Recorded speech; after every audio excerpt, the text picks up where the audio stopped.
Naam, mtumishi wa Mungu. Mzee Sasta. Naam baba. Habari yako? Nzuri. Shikamoo. Baba, hujambo? Sijambo, za huko? Nzuri, habari yako? Tunashukuru Mungu. Kila nikipita hapa naona wewe unasoma tuli kitabu, unasoma tuli kitabu. Sasa sijaelewa kwa sababu wewe unafanya kazi saa ngapi? Hili sio kitabu kama vitabu vingine unavyovifahamu. Hili ni neno la Mungu. Ambalo katika maisha yetu ya kiroho tunahitaji neno la Mungu. Mchungaji, kinachotakiwa fanya kazi. Usipofanya kazi utakufa njaa. Ndio maana Mungu aligawa.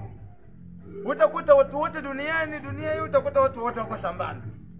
Au utakuta watu wote wako majini wanavua samaki.